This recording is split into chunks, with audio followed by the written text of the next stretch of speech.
एक समय की बात है। महात्मा बुद्ध अपनी तपस्या में लीन थे। उन्हें तपस्या में बैठे हुए कई दिन बीत चुके थे। तभी एक शिकारी उस रास्ते से जा रहा था। उस शिकारी ने महात्मा बुद्ध को पहचान लिया। शिकारी ने महात्मा बुद्ध के बारे में बढ़ाई सुनी थी, किंतु वह महात्मा बुद्ध की बढ़ाई से संतुष्ट नहीं था। उसने बुद्ध की परीक्षा लेने के बारे में सोचा।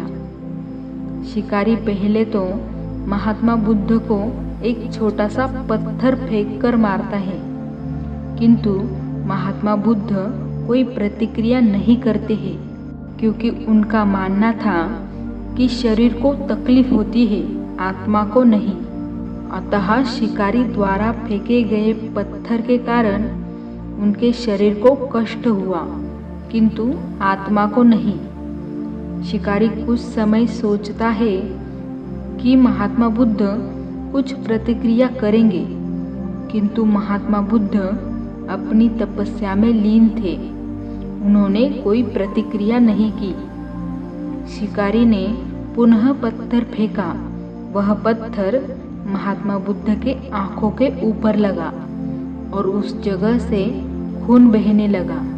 महात्मा बुद्ध को आभास हुआ कि उनके शरीर से रक्त बह रहा है, किंतु वह फिर भी अपनी तपस्या से नहीं उठे। तब शिकारी को गुस्सा आया और उसने पुनः एक पत्थर महात्मा बुद्ध की ओर फेंका।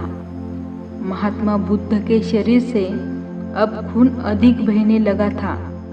पत्थर लगने की पीड़ा महसूस कर महात्मा बुद्ध के आंखों से आंसू निकलने लगे।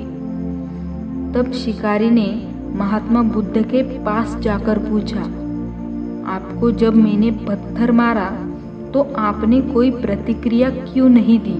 तब महात्मा बुद्ध ने बड़े ही सरलता के साथ कहा, क्योंकि इससे मेरे शरीर को कष्ट हुआ है, मेरे मन और मस्तिष्क को नहीं।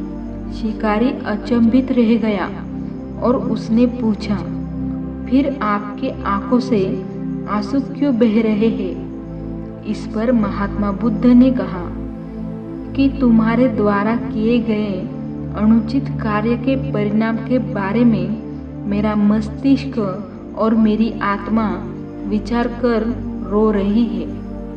तुमने इतना बड़ा पाप किया है, तुम्हें इसकी कैसी सजा मिलेगी और तुम्हारे द्वारा किए गए पाप को तुम कैसे भरोगे, यह सोचकर मेरी आत्मा रो रही है।